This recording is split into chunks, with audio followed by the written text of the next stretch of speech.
G'day and welcome to the Law and Order podcast, a show about why games matter and how they shape our lives. I'm James Padley, and as always, I'm joined with my good friend and co-host, Amrit Eldridge. How you doing, my friend?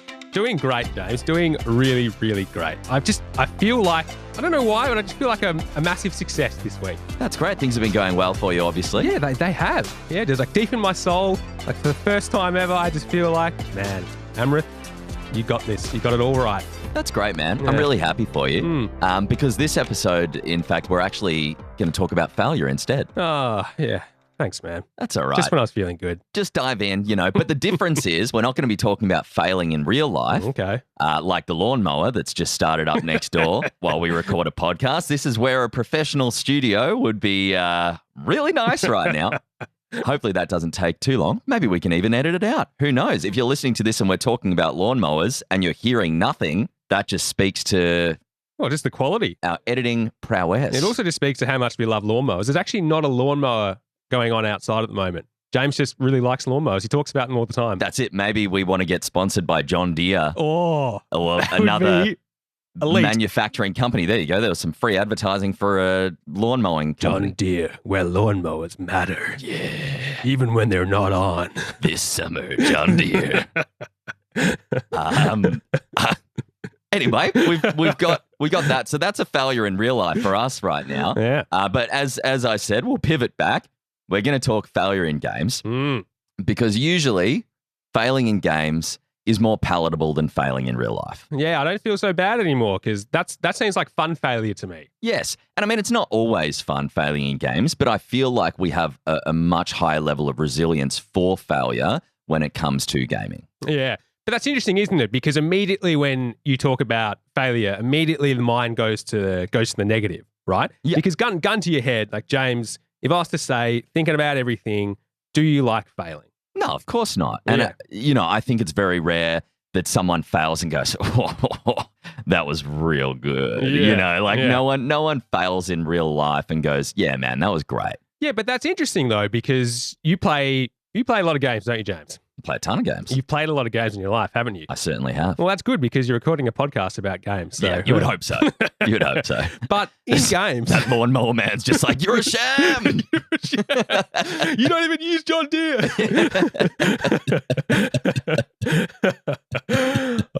But it's interesting, though, because when you decide to play a game, you're essentially making a contract to fail. Because in games, like a lot of the time, we're essentially just in a state where we're constantly failing. There's a lot of research out there that suggests that on average, gamers fail about 80% of the time that they're playing.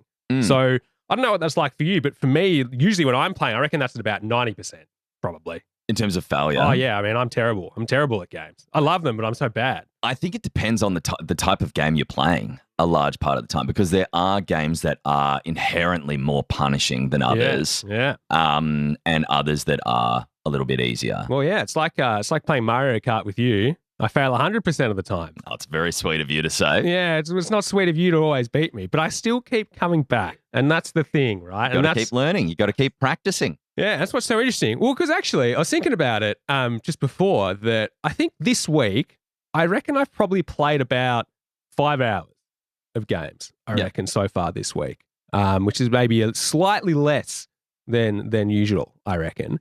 But 2 hours of that was spent playing Halo with 3 mates, went around to theirs, played. Now, they're very good at Halo. I didn't grow up with an Xbox. I would say I'm okay at Halo, but I knew that I was just not going to win a match before I even went in there. Lost every single game that we played. I think I came third in one of them, so that was a real achievement. That's nice. But that was just 2 hours straight of 100% failure. Yeah. 2 hours of Ghost of Tsushima with my brother. Not quite as much failing there. Didn't die as much. But maybe about half an hour of failing out of that 2 hours. Then an hour of Skyrim. Probably half of that I was doing a tough mission. Got the difficulty set high, which in Skyrim is, a bit silly half the time. Most of the time failing. So probably close to 4 hours, a little bit under, of that 5 hours I've voluntarily chosen, I'm just going to fail. With consistent, just little failures throughout. Yeah, just kind of like constantly dying and then like, all right, go back on, we try again, die again. Oh, yep, I failed. Because it's interesting because my definition of failure for me is probably not getting something right that I think I should, or getting something wrong, or, mis-executing an action. And so, yeah, that's essentially what I was doing the whole time. Like with Halo, I was like, well, here's someone, I'm lining him up and I can't get him. What about you? What's it for you? I think to me, failure, or at least my personal definition, would be not being able to accomplish something that I initially set out to do. Yeah. And, that obviously, depending on if it's something in real life that you really, really want, like maybe it's a job application or it's something that you were gunning for that you really wanted, that can be really devastating. But usually within the context of games, it's you died, you'll respawn, you'll go again. Yep. And so that failure is more, okay, I initially set out to do this and I didn't accomplish it. Yeah. Why? Did I not learn the enemy's attack pattern? Did I not, time my jumps correctly? Whatever it might be. Yep. And so you get that kind of instantaneous feedback and go, all right, well, I'm gonna pivot and try something slightly different. Yeah. So it sounds like you actually do enjoy a little bit of failure then. Well, yeah, I think that's what's so interesting is that I would say that I hate it, and in real life I don't know if I run from it, but I probably actively and even subconsciously avoid things where I fail. But I've been actively seeking out failure, so to speak, in games for so long. So I want to kind of like let's wind it back. Let's think back. Like when did sort of what was it like for you? What were the first games that you played where it was fun to fail? It was fun to get things wrong. It was not the worst thing in the world. I think for me, I don't know what your relationship with failure was like as a kid, but for me, like I was never a particularly competitive person. Yeah. Like I never was into sport. I never played like football, soccer. My parents put me in every sport under the sun. They put me in Auskick, didn't stick. They put me in tennis, didn't stick. Yeah. Everything just didn't work out. And, for me, I was just not a very competitive person. Yeah. So when it came to failing in games, I never took it as personally. Yeah. And I took it more as a challenge to overcome rather than a disappointment or a comment on who I am as a person. Yes. And so for me, I think like the earliest games that I think back on in terms of like failure and just persisting are like Super Nintendo games. Yep. Like, I had Super Mario All-Stars, which had Super Mario 1, 2, 3. And did it have anything else on it? It at least had, no, it didn't have Super Mario World. That was a separate cartridge I had. But, you had those first three games and, as a little kid playing a platformer, you are going to die so much. And so for me, it's like, I stuffed it. I accidentally walked into that enemy or I mistimed that jump or whatever it was. You get that instantaneous feedback and that it's skill-based. It's very rarely based on me as a person. It's got nothing to do with my personality. It's all to do with you just stuffed this up. Yeah. You weren't quite good enough to be able to do it yet. And so it just became about practice and repetition. Yeah. And so I think for me, the early failures in the first three Mario Brothers games and also Donkey Kong Country on the Super Nintendo, like that minecart level, the amount of times I died in that minecart level, and that's in the first world. Yeah. And so I replayed that level so many times and I just loved it. I never got particularly sick of it. The music, like I don't get PTSD when I hear the Donkey Kong Country music. I really enjoyed those elements, playing those games. Yeah, I'll come back to it later, but I'm glad you don't have PTSD. There's a couple of things that I definitely do have PTSD from games. Not necessarily music, but I'm looking forward to this later. But it's so interesting to hear because like that's just so cool, right? What a cool thing as like a little kid to have that sort of experience where you're just playing and like, I'm getting it wrong, but it doesn't matter. And it's so interesting because there's a good kind of juxtaposition between us. Like you weren't super competitive, didn't play a lot of sports. Whereas for me, I was the opposite. Like I was a super competitive kid, like growing up with an elder brother. We had a great relationship, but I think it's like having that kind of marker and, we did everything together in the backyard. And so I was always thinking, I want to win and, I want to do well and I want to do as well as I can. And so yeah, and I was, it's funny. You'd think now that you've known me for quite a while, you'd probably say I'm a relatively mellow, level-headed guy. Yeah, definitely. Yeah. I can keep listing my good qualities, and you can keep agreeing. But as a kid, I was an angry little boy at times. Yeah, like I bashed a couple of tennis rackets. I used to like throw my cricket gear around when I didn't do well. Because it was this huge pressure that I put on myself to do well, and if I didn't do well, I was there. But it's funny, I just never had that in games.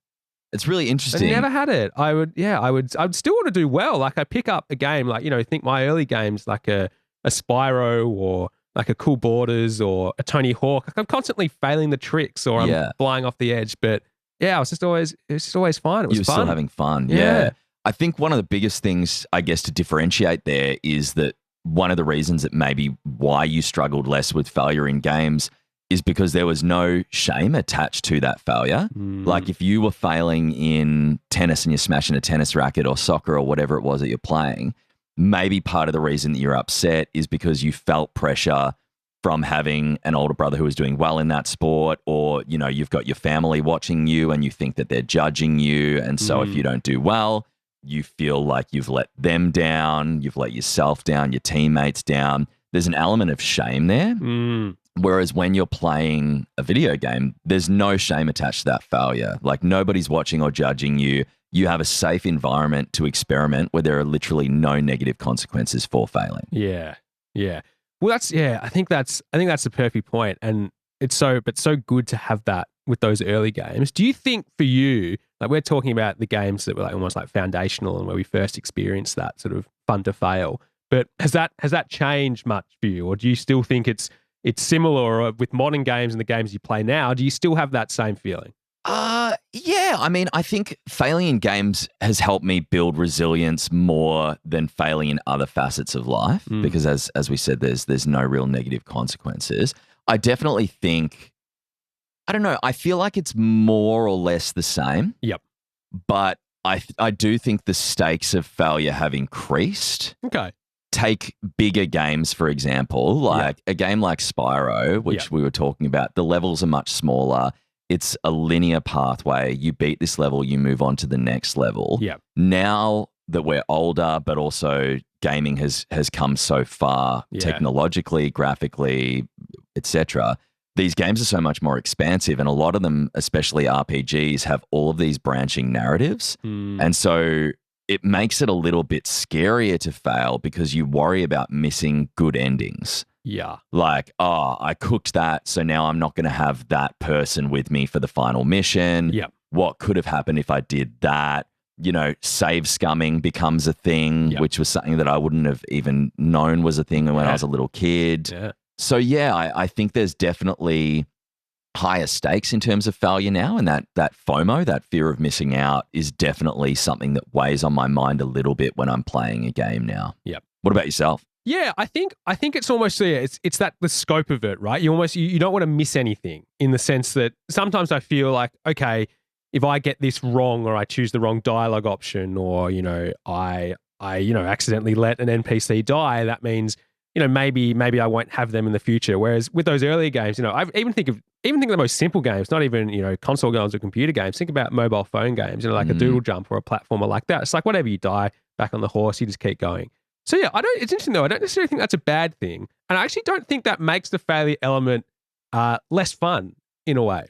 I think again because there's more opportunities to potentially save and go back. But I also think with that kind of added complexity, I would say that the tools to kind of help you and the support to maybe think, like if I miss this, like what's going to happen? That's there. In this, the rise of, like your IGNs and your gamer guides and everything like that. Whereas, when I first played games, they didn't exist, right? Or they just weren't there. Or if they were there, they were in such a kind of like potato version that, just probably doesn't even have half the game content. Well, yeah, I was thinking that like you used to have to go out and like buy the official Prima strategy guide, and that would tell you the secrets, or your friend's brother would have cracked the level and they can help you. Whereas now, you can literally just go online and look it up, which is crazy. Yeah.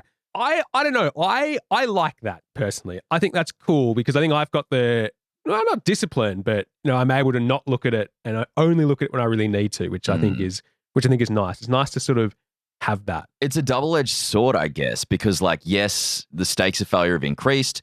The tools to cope with failure have also increased. Yeah. But you're saying you like having those extra tools because they're available to you if you need them. Yes. I guess the double-edged sword element is, for a lot of people, they immediately just rely on that support network. Yep. So instead of building up that resilience to failure, they fail and go, oh, stuff this, I'm just going to look it up. Yeah. Yeah. Which is are you really learning to cope with failure then? And are you just taking the easy way out?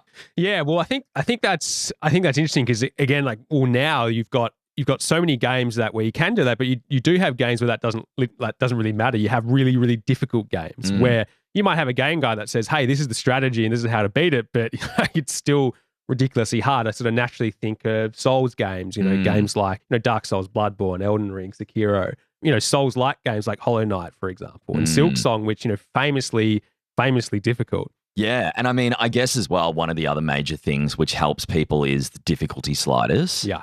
Because at the end of the day as well, some people just don't have time to fail anymore. Yeah. Obviously you still will fail, but I mean it more in terms of, you're an adult, you're busy, maybe you have kids and you just go, I really want to play this game and enjoy the story. Yeah. But I do not have time to bang my head against the wall getting good. And so you pop the slider down to easy or story mode now. I think they have something even easier than easy, which is, I think power to you if that's, you want to engage with gaming in terms of that story. Who's to stop you? I think personally I will usually play on normal to begin with, unless there is some kind of role-playing reason not to. Yes. So for you and me, when we do our playthroughs of The Witcher, we always play on Deathmarch. Yeah. Or is it Blood and Broken Bones, which is the harder one? Deathmarch. Yeah. So we'll play on Deathmarch because it forces you to think like a Witcher. Yes. You have to rely on your decoctions. You have to rely on the oils that you're using on your blade. It makes you think more like a Witcher and it raises the stakes. Whereas other games will just make enemies bullet sponges. Yeah. And I'm like, well, there's no narrative reason for me to make that choice. Yes. However, I respect people's ability to choose. And if you want a bullet sponge, and you really want to challenge yourself in that regard, that's ultimately where the reward comes from. Yeah. Some people just love sponges. Yeah. Yeah. They can't get enough sponges. That's it. They got that little collection. What's that little sponge with the face on it? Like Squidgy. Yeah, Squidgies. Squidgy. Yeah, I think it's got an actual name or something as well. But yeah. Anyway, they've just got a collection of that. Law and Order, sponsored by Squidgy. Squidgies. And John Deere.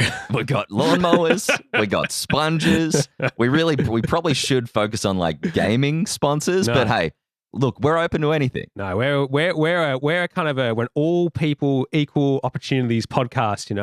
Everyone can listen, even people mowing the lawn. Yeah. You don't have to play games. You can just like lawnmowers. I like that. Yeah. And there probably are Lawnmower Simulator 25. Yeah. Did you ever play Goat Simulator? I did not play Goat Simulator. That is something we should play. Yeah. I mean, I've seen footage of it. Yeah. And there's a Flappy Bird level or something where you're kind of navigating trampolines or something. Yeah, it's so great. You're literally just a goat. Yeah. Just being a nuisance. Just having a good time. Yeah, So I think on the topic of Gert Simulator, we should make a lawnmower simulator game and just make millions of dollars because obviously everyone will want to play that. I'm going to Google after this if there is already a lawnmower simulator because I feel like there probably is. There's Power Wash Simulator. Yeah. So I wouldn't be surprised. But if not, we may have just cracked a market. Yeah, this actually might be the last episode of Law and Order because, we might be off to do a side project. Yeah, swap into game development. Yep. Just call out to that guy over the fence and be like, hey, man, look, you inspired us. Jump on board. Let's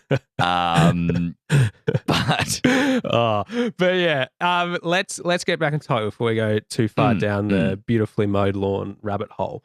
It is good that I think there's more options now, so you can almost fail in your own way in games. You can kind of pick the parameters, but I think what's still interesting is, despite that though, there are still so many people who play games and fail a lot and choose to do that Mm. because you look at the success of hard video games, Game of the Year, Elden Ring, for example. So there's still so much time, you and I choosing to play on Death March, despite what we said about the story, we still do it. So like, why? Why are we so happy to fail in games? Because like we know we're going to die. We know we're going to make mistakes, right? Whereas if you said to me, "Hey, do you want to do like this task for your like in ordinary life this afternoon?" Oh yeah, you're gonna fail 80% of the time and probably not be good.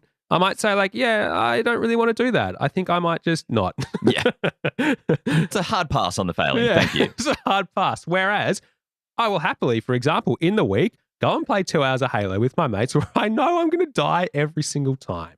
So yeah, why? I think a part of it is that when we play games, we almost never feel hopeless. Like, yes, you feel frustration and anger. Yep. I'm sure as a kid you probably threw a controller or two or punched a pillow. Or... Yeah, I never broke a controller, which was good, but definitely a few times playing FIFA, I just like have a pillow next to me. I'm like, damn it. And then I'd be like, no, it's all right, next game. Yeah.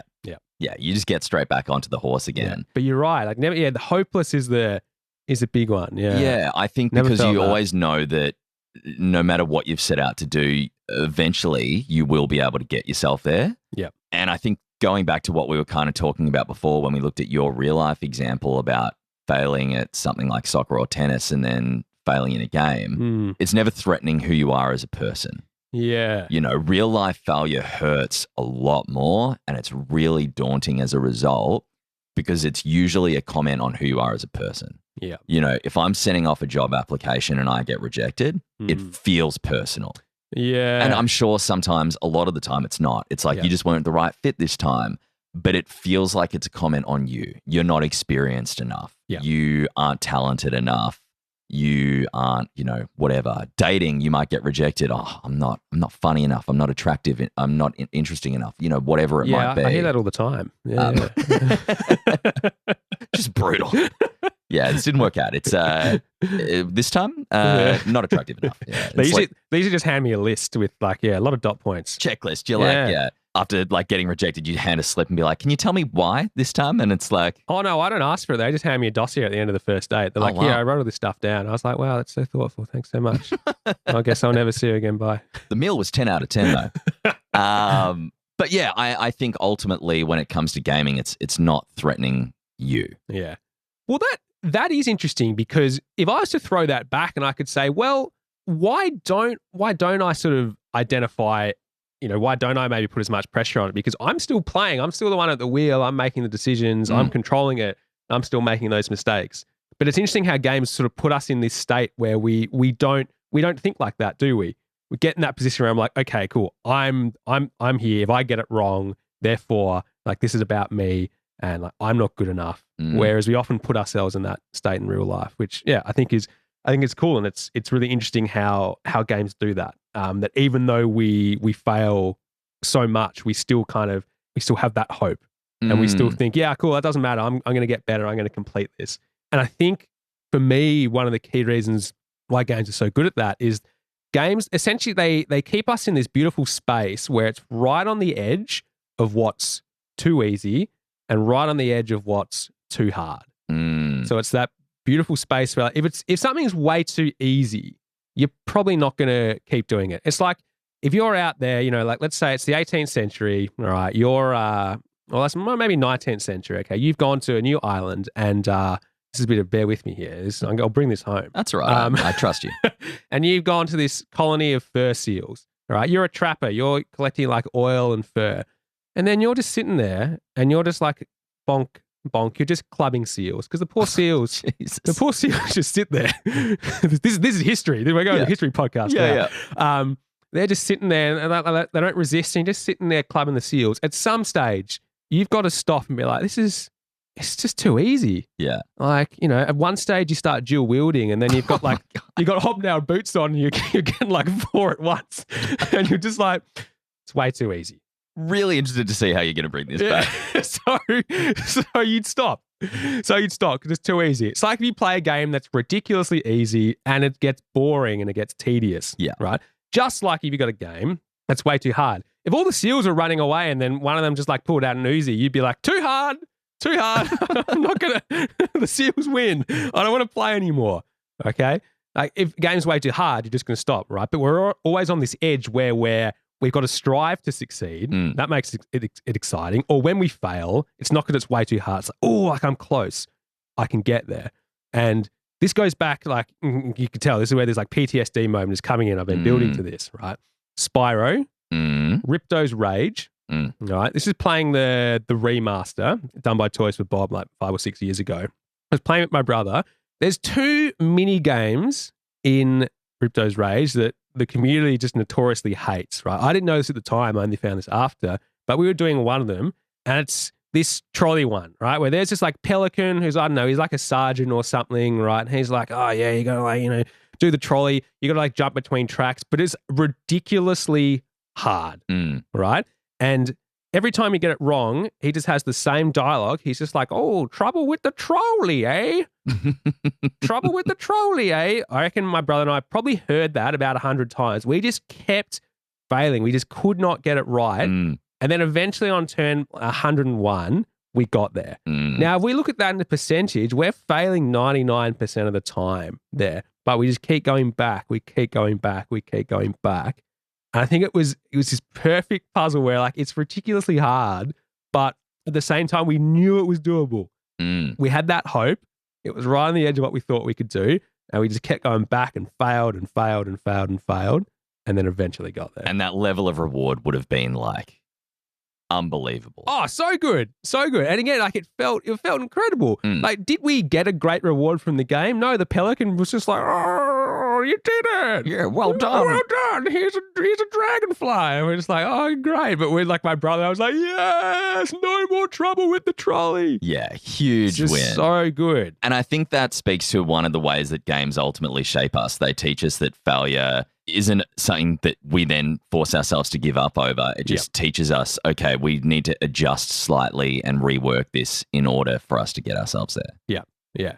So cool. So cool that we voluntarily choose these challenges in games, and we're happy to fail. It's still fun. We get it right in the end. I think that's so good. And the last thing I had kind of on that, because it's sort of similar, is that games are very good at basically putting us in these little short-term loops, as opposed to, because I think in real life we often get caught up with bigger picture, right? You think back to that job interview example. One, you might think, oh, it's a reflection on me. Like you think about your past. You think, oh, maybe I haven't got enough experience and that's bad. But then you're also thinking about your future.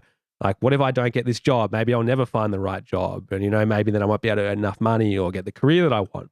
We think in all these big terms where games bring us back into these kind of little short-term loops. So like that trolley example, it's all contained within this one little game. It's like, cool, you fail. That's okay. You get back on, you try, and you get back on and you try, and you get back on and you try. And I think games just do a great example of keeping you focused on that immediate short-term loop before you then start thinking about the bigger game of the picture. So at that example with Trouble with the Trolley, when we weren't thinking about the rest of Spyro, we weren't thinking about, oh, we need to, save the kingdom and kill Ripto. We were literally just thinking about this trolley puzzle. Yeah. And yeah, I think games do such a good job at that, right? Yeah. Yeah, they're essentially breaking down the ultimate goal into smaller, more manageable pieces. Yeah. So we don't get overwhelmed at the prospect. We enjoy the journey more, and we're more likely to persist and continue with it. Yeah. Yeah. Well, I guess on that, like, do you think, we're sitting here and we're sort of talking about how good these games are at essentially making us fail and be happy with failure, but we're not that happy with it in real life. Like, do you think we can bring that more gameful failure mindset to real life, or is it only going to work in a game world? I think it's possible. I think we can absolutely bring it to real life more. It's interesting, like, as we've said in games, like, you die, you get to respawn. Like, maybe we reframe our next real life setback, and I mean, anyone listening can do this, as a game respawn. Is that a better way for us to look at our failures in the long term moving forward? Yeah. And being like, cool, that's cool. We cooked it. Yep. This is a respawn moment. Let's try again. Yeah. So yeah, I think we can absolutely apply it to our lives. It's harder, but I think it's doable. Yeah. What do you think? Yeah, I definitely think so. I think, like we've talked about, games, there's obviously going to be an element that, we can't really respawn. You know, like we're not saying, you know, like go out on the street and, you know, like, you know, take a few laps across the freeway and like, it'll be fine. You can just respawn. Stakes are a lot higher. Yes. Like we don't have that and that's obvious. But I think it's more about thinking like, what are the gameful elements that we can take from this failure into real life? And for me, the big one is this idea of a challenge mindset. So this is actually something like personally I've kind of been looking at over the last couple of years, and kind of dealing with my own sort of, you know, anxiety when I come to something because when I come to something where I think I'm going to fail, that stresses me out. I'm like, oh no, like what if I fail? And maybe that stops me doing it, or I find it harder, or I don't feel as good. And what I kind of realized there was that I sort of adopt a threat mindset in those situations. And what that means is I'm kind of perceiving everything as a threat. You know, I think, oh, this new experience, like, oh, it's going to be scary, or it's going to make me look stupid, or it's going to make me feel like an idiot. And so I sort of view it as this threat. Whereas when you play a game, pretty much the same thing. If I pick up a game I never played before, it's new. I don't know how to do it. I know I'm going to fail. I might look like a bit of an idiot to myself when I'm doing it, right? But I don't view it as a threat. I view it as a challenge. I'm like, oh, hey, cool, new game, great. I'm going to be shit at it, but I'm going to learn these new skills, right? I'm going to get better. I'm going to beat it. Like, I was talking about the Souls games before, like Bloodborne, one of my favorite games, I think, probably in my top 3 to 5 games. It's all about dying. It's all about failing and just getting things wrong and just getting killed and having to go back and grind and learn patterns and everything like that. And so I would have thought that with my kind of avoidance sometimes of failure, that would not be something that I would ever have thought that I'd enjoy. But I loved it. And it's kind of fun because I sort of use those examples as I've tried to build this kind of challenge mindset where I thought, hey, this is where I see it as a challenge. So if I can bring that more gameful kind of challenge mindset to things in real life, I think that might help me a lot. And I think it has. I think it has recently. I think from the last sort of 6 months. So yeah, hopefully for me, I can keep doing that, I think. I like it. And I think you mentioned something to me the other day, something you read about failing better when we were talking about making this episode. Yeah. Can you expand on that a little bit? Yeah. So kind of games are sort of, they're so good at sort of, they basically put us on this path where failure it's just never a bad thing because it's almost like you're failing upwards in a way. So you're failing, but it's essentially channeling you down a path where it's saying like, hey, you get it wrong, that doesn't matter because you're building towards getting this thing or beating this boss or, you know, developing a skill or getting this item. And so it makes failure a lot more functional. There's this really cool research I read. I don't know, did you ever play the platformer Celeste? I loved Celeste. Yeah. Really, like there were parts of it that were really challenging. Yeah. But again, it was one of those games that really challenging, but never felt punitive. Like it didn't feel like it was purposefully punishing you. There was always a solution. You just had to fail and keep trying and figure it out. Yeah.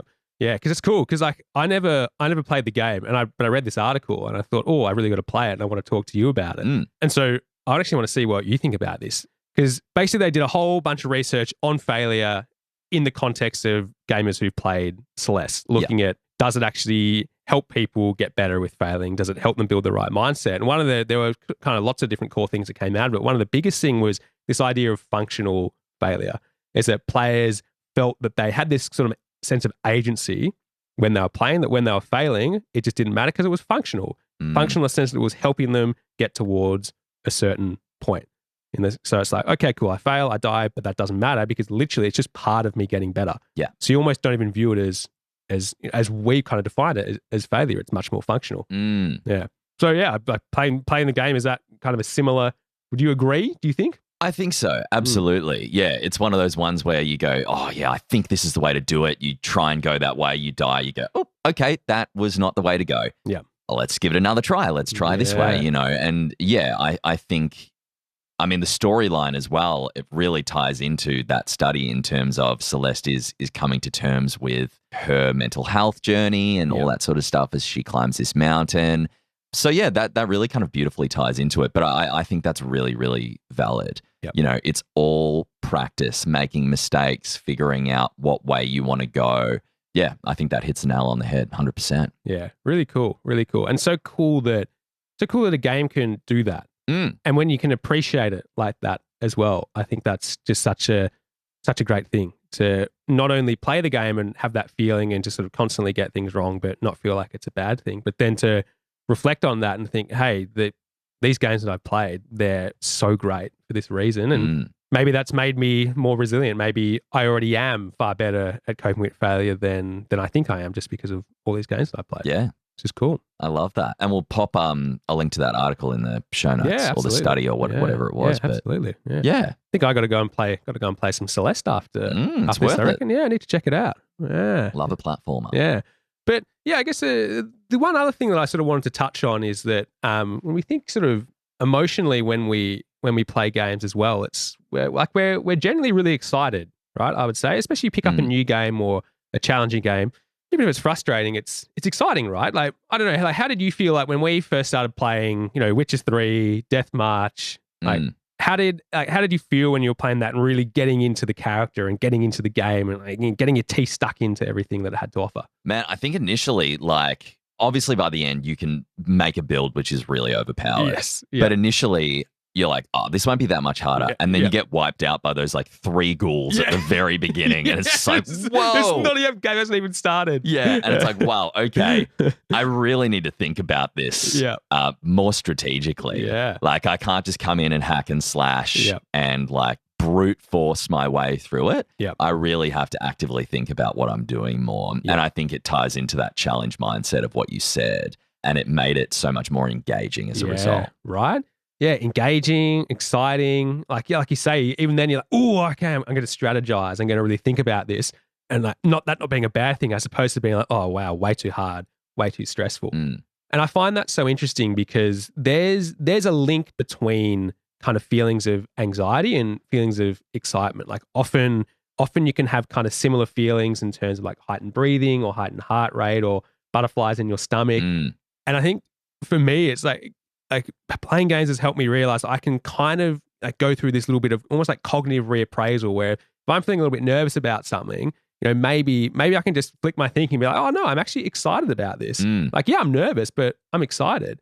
Like for example, I tried to use this trick and I think it genuinely helped. So I've just got back into refereeing soccer games, like you're out there, like you're being watched, you're being judged. If you get things wrong, there's no room for error. People yell at you and abuse you all the time, all the good stuff. Yeah, right? We love it. Yeah, but like I think I really enjoy the game and I've done umpiring in the past, but I was getting a little bit nervous before I first did it, right? And I was, I could feel, I was like, oh, a bit butterflies, and I felt a little bit physically unwell. And I just sort of tried to stop myself, and I just kept saying to myself, I'm actually excited. I'm excited to get back into this. And I think it sort of helped just make me flick that kind of thought to be like just a little bit more gameful, to be like, hey, this is the thing that I want to do. And I've chosen to do this. So yeah, so like just get into it and like enjoy the challenge and learn, and it'll be good. And I think to be honest, I can credit kind of games and thinking about games for that, which is, I think, is a really cool thing. Yeah, that's awesome. Yeah. So I guess go back to your point you said just before when you're thinking like, could we challenge ourselves to maybe translate this and, pick an example in our real life where, we can pick a challenge mindset, right? We're so happy to fail in games. We're not happy to fail in real life. Do you have anything, and listeners at home, you can think of this as well while James and I do. Like, do you have anything coming up where you think, cool, I could maybe try and be just a little bit more gameful about this and view potential failure as a bit more fun and a bit more functional? Could be something small, or could be something big. What do you reckon, James? You got anything this week that you reckon you can? This week? Maybe just even something real small, I think. I would love you to sit here and break down your whole life and be like, you know what? Here it is, but no, it's just I'm a man small. who likes a plan. Yeah. A large part of it can come down to things that I'm working on with the podcast, whether it's like things with editing, figuring out new shortcuts, more effective ways of doing things. Yep. Real gamer mindset. A little shortcut. I mean, I did a Masters of Media and I was very familiar with using Premiere Pro, but shifting into doing this podcast, I've started using Adobe Audition. Yep. And one of the initial frustrations that I really found was that a lot of the shortcuts are different. Yep. And like even things like putting in like fades and stuff like that were done in a slightly different way. Yep. it's not more difficult, but it's just not the way that I had trained my brain to do those things in the different software. Yep. You know, I assumed, they're both Adobe products. I'll just go in and it'll be like second nature. And yeah, it started off a little bit like banging my head against a wall. Yeah. And so I think I can definitely look at it as more like we're literally making a podcast about games and why they matter. Maybe I can look at these challenges and setbacks as, okay, this is just, I need to find a new way of looking at this, a new challenge. Maybe I'll find a new shortcut that can tidy things up a little bit. Maybe I can find a different way of doing it. And that will make the process not only faster and more effective, but also more enjoyable. Yep. Yeah. What about yourself? Yeah. Well, that's awesome. Jeez, how do I follow that? I think one, I'm gonna keep playing challenging games. Yep. And games where I fail, and have fun doing so. Because I think after this, I can really see the benefits of that. And I can see that I'm maybe better in real life with coping with failure and seeing it as more functional because of all these games I've played. So yeah, I'm gonna keep doing that. Maybe I'll pick up Celeste and get stuck in and fall off and die a bunch of times, but be very happy doing that. And then I think one other thing I've been thinking about is I've been trying to kind of maybe think about going for a couple of hikes where I don't necessarily do a bit more like off-route stuff. Like I don't necessarily have a trail that I'm following. And yeah, I think I'm a little bit nervous about that because I'm like, oh yeah, what if I like screw it up and I get the navigation wrong? Whereas I think I'm just going to view it as like, hey, like, you know what? I'm going to try and do this. I'm going to have my safety net. Like in games, I can save, I can reload. Whereas with the hike, I'm just going to save my start point. Like I have a GPS, so I can always navigate back to where I started. And if I take a wrong turn, like, whatever. Doesn't matter. Just trace my steps back and try again. I like it. It's an adventure. You literally just make it an adventure. Yeah. I think that's the perfect way to look at it. Beautiful. I like it, mate. Yeah. Well, I feel good after that. I was worried. I thought you were going to take me down a dark alley of failure when I, felt so good this week. But yeah. Still feeling like a success after talking about failure. Yeah, even maybe more of a success. Is that weird? I think it's bloody gorgeous, Well, mate. Yeah, so do I. Yeah. Thank you so much for tuning in. As always, jump on our Instagram and TikTok. If you want to watch some of the video content from the podcast, drop in the comments, hit us up at Law and Order Podcast on Instagram and TikTok. We're really excited to start engaging with everyone more. And thank you, as always, for tuning in. Amrit, it's been a pleasure. It has. And everyone out there, keep failing and have fun with it. Sounds good.